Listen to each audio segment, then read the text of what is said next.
Hello friends, मैं Rajiv Kumar. Rajiv mathematics and science में हम आज आप लोगों को 9th क्लास के 14 चैप्टर का थ्योरी, पिछले वीडियो में मैंने कुछ बताया था, कुछ उसमें से बचा हुआ है, उसको आगे की ओर बढ़ाते हैं। यह वीडियो है आपका 2 नंबर। इसमें देखिए टॉपिक है पहला समद्विबाहु त्रिभुज, आइसो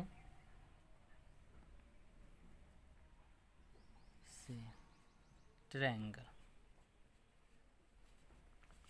परिभाषा होगा इसका, समद्विबाहु त्रिभुज का परिभाषा होगा कि वैसे त्रिभुज जिसके दो भुजाएं बराबर हो उसे समद्विबाहु त्रिभुज कहते हैं। लिखते हैं वैसे त्रिभुज जिसके दो भुजाएं बराबर हो उसे समद्विबाहु त्रिभुज कहते हैं।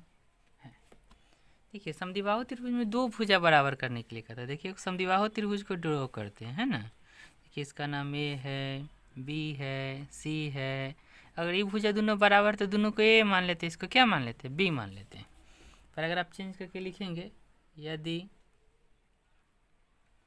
समद्विबाहु त्रिभुज के बराबर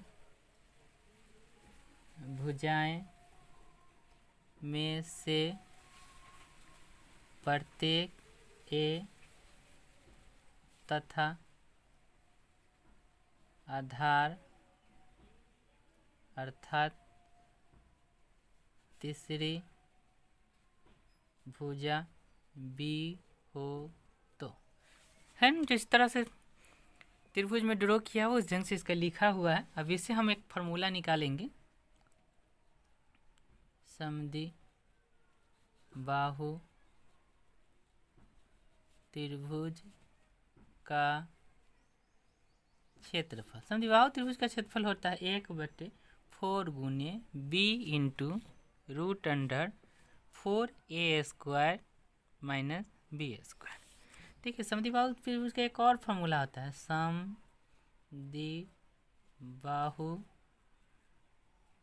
त्रिभुज का क्षेत्रफल। देखिए समद्विबाहु त्रिभुज का क्षेत्रफल एक ही होता है 1/4 गुने कर्ण स्क्वायर। जिसमें कर्ण मालूम होगा उसको इस ढंग से निकालेंगे।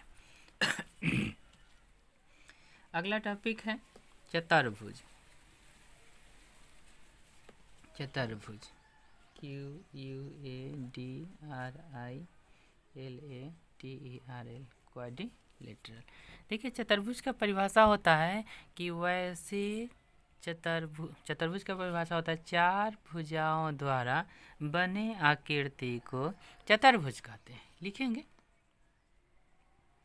4 भुजाओं द्वारा बने आकृति को चतुर्भुज कहते हैं।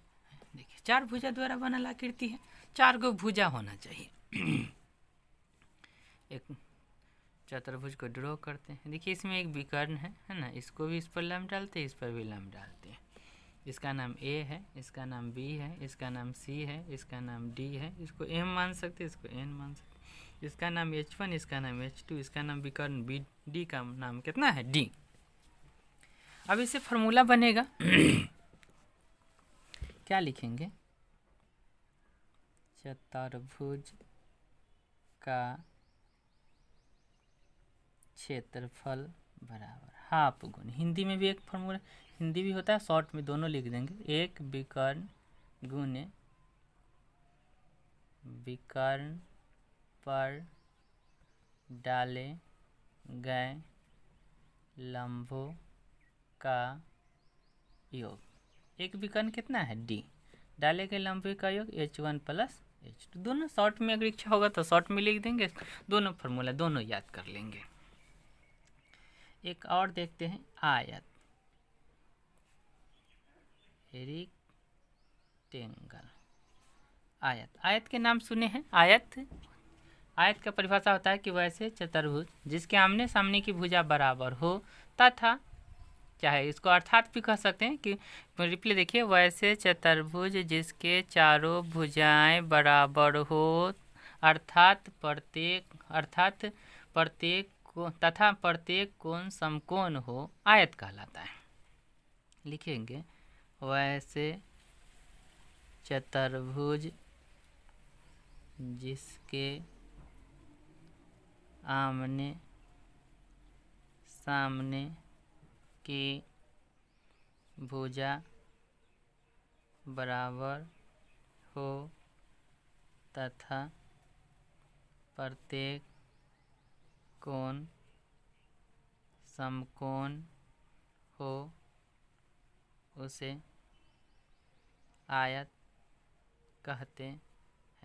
परिभाषा हो गया कि वैसे चतुर्भुज जिसके आमने सामने की भुजा बराबर हो तथा प्रत्येक कोण समकोण हो, उसे आयत कहते हैं। आयत का एक फोटो बनाते हैं। आयत है, इसमें आयत का क्या हो जाएगा, लंबाई, इस भुजा का नाम हो जाएगा चौड़ाई, और इसका नाम हो जाएगा कथी, विकर्ण। ये भी लिख सकते हैं, लंबाई है तो ये भी लंबाई होगी, चौड़ाई है तो ये भी चौड़ाई होगा, A B C D। अब देखिए, अब इसका भी फॉर्मूला कुछ बनेगा। आयत का क्षेत्रफल बराबर लंबाई गुने चौड़ाई। और फॉर्मूला निकाल सकते हैं आयत के कथी, लंबाई बराबर क्षेत्रफल बटे चौड़ाई। और निकाल सकते हैं आयत के चौड़ाई बराबर भी फॉर्मूला निकाल सकते हैं, चौड़ाई बराबर क्षेत्रफल बटे लंबाई। 3 फॉर्मूला इससे बन गया। और इसका फॉर्मूला होता है, आयत का परिमाप भी होता है। लिखेंगे, आयत का परिमाप बराबर 2 इंटू लंबाई प्लस चौड़ाई। देखिए, आयत का विकर्ण भी निकाल सकते हैं। आयत का विकर्ण बराबर रूट अंडर लंबाई के स्क्वायर, लंबाई के स्क्वायर जो क्या हो जाएगा, चौड़ाई के स्क्वायर। इसमें और भी निकाल सकते हैं, आयत के लंबाई निकाल सकते हैं, रूट अंडर विकर्ण के स्क्वायर माइनस कितना हो जाएगा, चौड़ाई के स्क्वायर। आयत के चौड़ाई बराबर निकाल सकते हैं, चौड़ाई बराबर रूट अंडर विकर्ण के स्क्वायर माइनस लंबाई के स्क्वायर। इस ढंग से पूरा आयत के बारे में होगी। फिर कल अगले वीडियो में आपको वर्ग के बारे में बताया जाएगा।